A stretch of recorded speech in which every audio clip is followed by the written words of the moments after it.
السلام علیکم ورحمۃ اللہ وبرکاتہ۔ بسم اللہ والصلاة والسلام علی من لا نبی بعد، اما بعد۔ قال اللہ تبارک و تعالی فی القرآن المجید: اعوذ باللہ من الشیطان الرجیم، فاستبقوا الخیرات اینما تکونوا یأتی بکم اللہ جمیعا ان اللہ علی کل شیء قدیر۔ محترم سامعین و سامعات، آج کے گفتگو کا موضوع ہے اللہ رب العالمین سے گناہوں کی بخشش مانگیں۔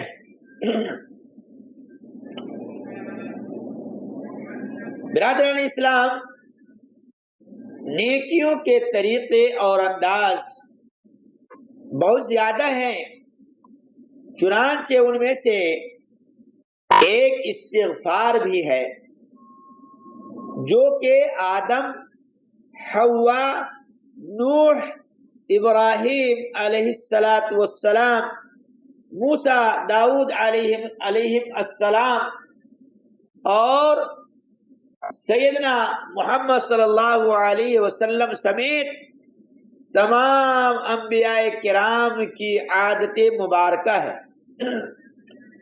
نبی صلی اللہ علیہ وسلم سے استغفار کے لیے متعدد الفاظ ثابت ہیں۔ استغفار نیک لوگوں کی امتیازی صفت ہے۔ بخشش اور توبہ ایسی نیکیوں میں شامل ہے جن کی قبولیت کا وعدہ اللہ تعالی نے کیا ہوا ہے۔ انہوں نے یہ بھی کہا کہ استغفار سے ہم قسم کی رحمت و نعمت کا استغفار سے ہمیں ہر قسم کی رحمت و نعمت کا حصول، گناہوں کی بخشش، جنت کا داخلہ، بارشوں کا نزول، عذاب سے تحفظ، حاجت روائی اور مشکل کشائی اور رزق میں فراوانی حاصل ہوتی ہے۔ مسلمانوں کے لیے بخشش مانگنے کا ثواب بھی بہت زیادہ ہے۔ فرشتے بھی مسلمانوں کے لیے بخشش مانگتے ہیں۔ صالح، نوح، ہود اور دیگر انبیاء کرام نے اپنی اقوام کو استغفار کی ترغیب دلائی۔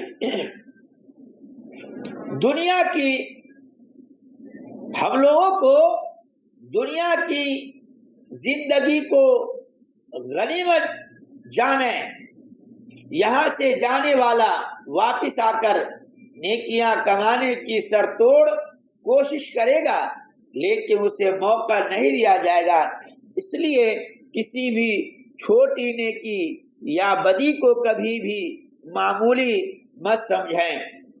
میرے اسلامی بھائیوں اور بہنوں، اللہ تبارک و تعالی نے فضل و کرم اور جود و سخا کرتے ہوئے ہمارے لیے نیکی اور عبادات کے بہت سے دروازے کھول رکھے، صرف اس لیے کہ مسلمان کسی بھی دروازے سے داخل ہو کر اطاعت گزار بنے۔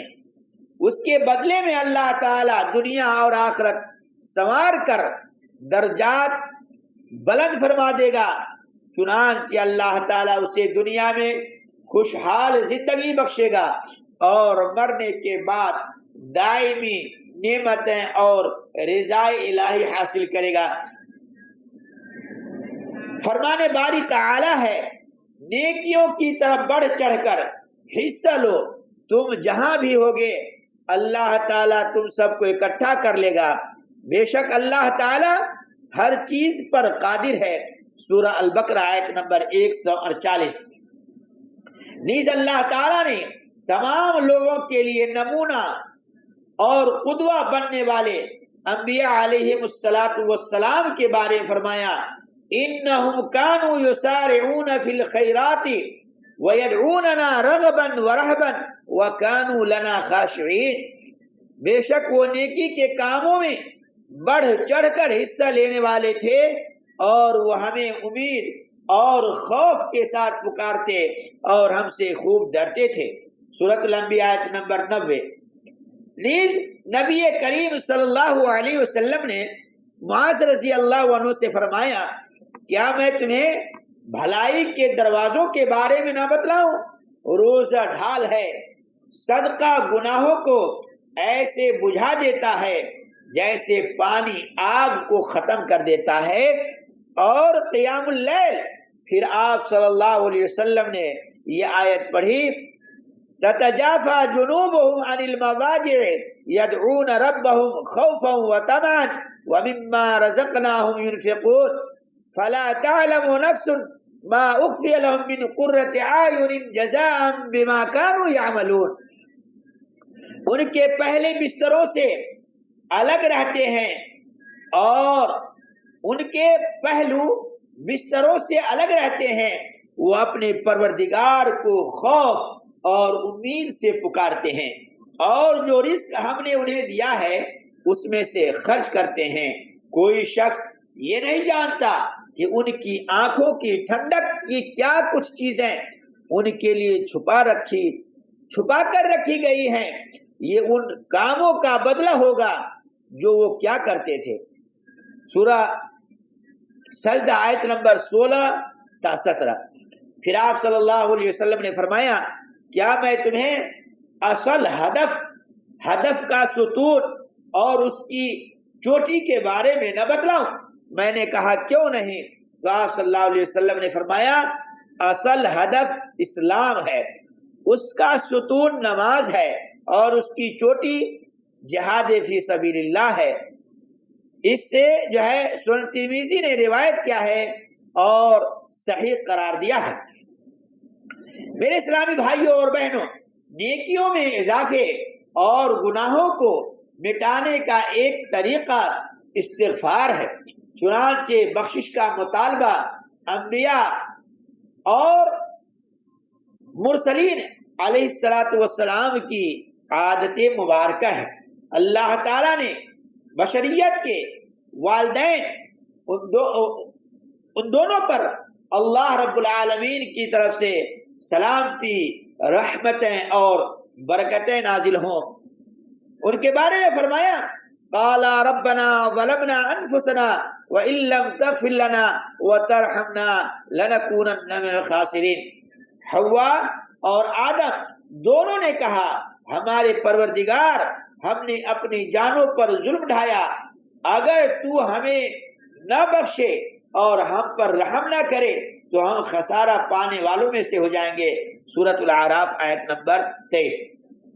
اس لیے بھائیوں، انسانوں سے آئے دن غلطیاں اور گناہ جو ہے ہوتا رہتا ہے، اس لیے جب بھی ہم سے گناہ سرزد ہو، ہم اللہ رب العالمین سے استغفار کریں، توبہ کریں، اپنے گناہوں پر ندامت ہو کر کے اللہ سے اپنی بخشش کروائیں۔ اور نوح علیہ السلام کی بات نقل کرتے ہوئے فرمایا، رب اغفر لی ولوالدی ولمن دخل بیتی مؤمنا وللمؤمنین والمؤمنات، میرے پروردگار، مجھے میرے والدین اور میرے گھر میں داخل ہونے والے مومن مرد اور خواتین تمام کو بخش دے۔ سورہ نوح آیت نمبر 28۔ اور ابراہیم علیہ السلام اپنے گناہوں کی بخش مانگتے ہوئے فرماتے ہیں، ربنا اغفر لی ولوالدی وللمؤمنین یوم یقوم الحساب، ہمارے پروردگار، مجھے میرے والدین اور تمام مومنین کو حساب کے دن بخش دینا۔ سورہ ابراہیم آیت نمبر 41۔ اور موسیٰ علیہ السلام کا مقولہ نقل کرتے ہوئے فرمایا، رب اغفر لی ولاخی وادخلنا فی رحمتک وانت ارحم الراحمین، میرے پروردگار، مجھے اور میرے بھائی کو بخش دے اور ہمیں اپنی رحمت میں داخل فرما، تو ہی سب سے زیادہ رحم کرنے والا ہے۔ سورۃ الاعراف آیت نمبر 151۔ تو ان ساری باتوں سے پتہ یہ چلا کہ ہمیں بھی اللہ رب العالمین سے زیادہ معافی مانگنا چاہیے، توبہ استغفار کرنا چاہیے، اور اپنے جو ہے بھائیوں کے لیے بھی ان کی مغفرت کے لیے دعا کریں، جیسا کہ جو ہے حضرت ہود، نوح اور دیگر انبیاء علیہ السلام نے اپنے لیے اور اپنے بھائیوں کے لیے دعائیں مغفرت کی تھی۔ اللہ تعالیٰ سے دعا ہے اللہ تعالیٰ مجھے بھی اور آپ تمام سامعین و سامعات کو ان ساری باتوں پر سن کر عمل کی توفیق بخشے، آمین۔ اب اجازت دیجیے آئندہ درس کے لیے۔